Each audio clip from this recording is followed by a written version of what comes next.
class, getting a good flow of new clients is hard. My old clients are faithful, but attracting new ones has been hard. Now, I would honestly think back about what you did to start with when you first attracted the clients at the start of your business, and then what you have changed in between. Whatever worked 5 years ago may not work the same way that it works now. Obviously, with social media now, Facebook advertising, Instagram advertising, Google AdWords are still strong.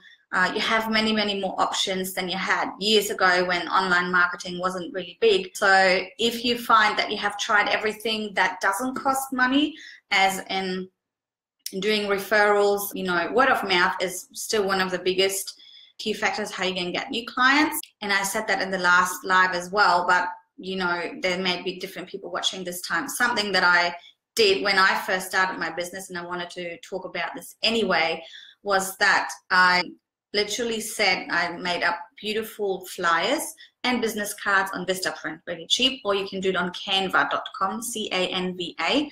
And I made those up, and just, I can't exactly remember what I wrote, but it was something along the lines of, I have a brand new location of my salon here. I just moved into the area, and I'm looking for partnerships with other salons, obviously the ones that didn't do lashes or any other services that I was offering. And I would like to take the opportunity to introduce myself. So I gave them the flyer with my contact details, but I also went in person. I went to different salons that didn't offer lashes. I went to bridal stores. I went to makeup counters, and I literally just introduced myself as a new lash technician in the area. And that was 8 years ago, when I started working in my home salon. And I got heaps of people from there, and then they got percentages every time they recommended clients to come in. They got, you know, either a half price refill or something, and after 3 or 4 people they recommended, they actually got maybe set for free. And so this is a really good way to do this for very cheap. You just need an hour to design something, and then obviously you need a few hours to go out and hit the streets. Hit the streets.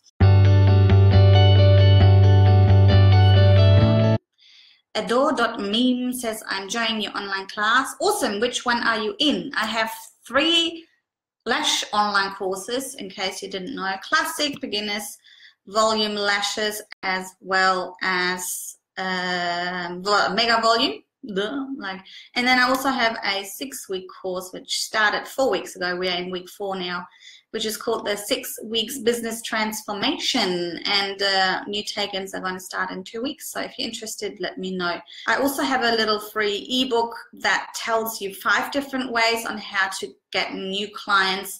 Some of the stuff I've already talked about is in that ebook, you know, going to salons and local stores and stuff like that. But there's also other things in there. I will, again, if I remember, because I do it now. So I remember. I'll post a link now in the comments. You can check out. It's a free ebook. All I need in return is your email address, so I can send it to you. 5 steps to get more clients, and it's free. Free. Issa Lash Thing asks, what do you think about a lash tech offering their brand strip lashes in their salon as a way to gain more clients and to transition them from strip to individuals? What do you mean? Like, would people go into a salon to buy strip lashes? Like, I go to a drugstore to buy strip lashes, or do you offer other services and then you could get them away from the strip lashes by giving them more strip lashes? I guess I'm not quite understanding your question, sorry. Like, if people come in with strip lashes, to me, they're not coming in to buy more strip lashes, if that makes sense. Like, if people really want eyelash extensions, I give them eyelash extensions. They wouldn't otherwise come into the salon. Does that make sense? Yeah, I don't quite understand the question, I suppose. But I would highly recommend you have your own brand anyway. If you have a salon that is working out really well, you even have staff, or you may have multiple locations or whatever, you need your own brand. It's just really professional, and I think it makes you stand out from the rest. So Joa says, what advice do you have when moving out of home and starting in a spa? I have personally never done it, But I have a lot of clients, like my business students, that have done it. And for that matter, I know a lot about it, even though I personally haven't done it. So I can't talk from experience, but I can talk from what other people have told me. When you are starting in the spa, there's a few options. Yeah. First of all, they can either rent out a room to you. Yeah. And then you pay like a weekly or monthly fee, and you have to supply all your own products. Or they rent out a room to you. They still get their products used, and you get paid a little bit less because you use their products. And the third one is that you're literally just employed, you know, and they pay you an hourly rate, or maybe they even pay you a certain percentage per lash client that you do. And obviously, you know, it's up to whatever you decide to do. But I heard that if you only get paid hourly rate, you know, it's got to be well worth it. I don't know what the award wage is where you come from, but here for beauty therapists, I think it's around $30 something dollars. If you don't have anything else as in overheads, like you don't have to pay any staff, you don't have to pay electricity or rent or your products, I guess that's fine, you know, working for someone. And if you are working by yourself in the salon and you're renting the space, you probably have to advertise yourself. But again, it can be completely different. So I would highly suggest you go over all of that with the spa that you are planning on working on, and really ask them what this is all about. Are they paying you an award wage? Are they paying you by percentage? Are they not paying you at all and you're just giving them money because they're renting the space out to you? Do they supply the products? Do you supply the products? Who's advertising and all that sort of stuff? So there's heaps of stuff to think about. Sometimes it's actually easier to just stay in your home salon. Personally, I would never want to work in a space that's not mine, because there's always the risk of being kicked out. Yeah. And then on the other hand, it can be really, really great. A great team building experience as well. You can be part of a team, even though, you know, you may be renting a room. Hope that made sense. Yes and no. There's heaps of places where you can, you know, order lashes and brand them yourself. Now, depending on what your plan is to do with them, if you just want to have them for your own use, sometimes it's not really worth branding your own.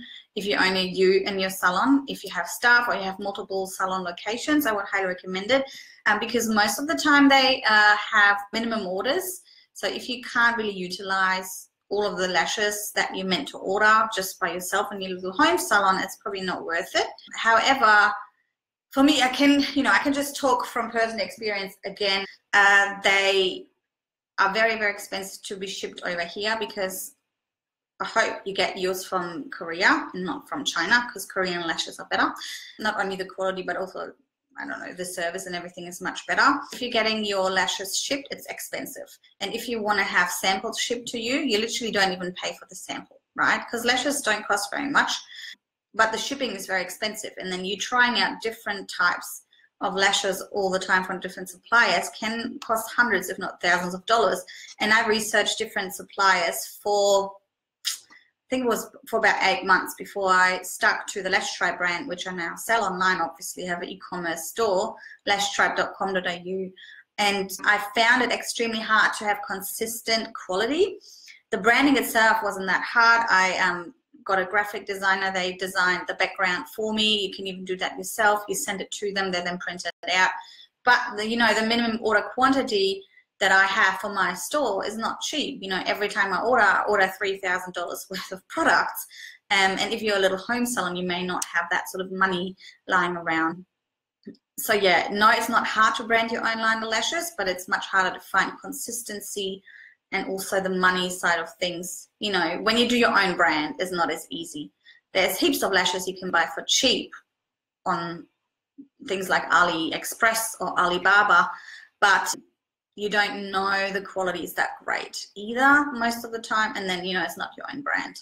Hope that made sense. If you are not following my live videos yet, make sure you do. I'm sure something little thing popped up to get a notification whenever I'm live. So please click that if you want to get notified when I come on live, so I can hopefully help you a little bit on your lash and business journey. Hope you got some value from this. Love you all, and I will see you very soon. Bye.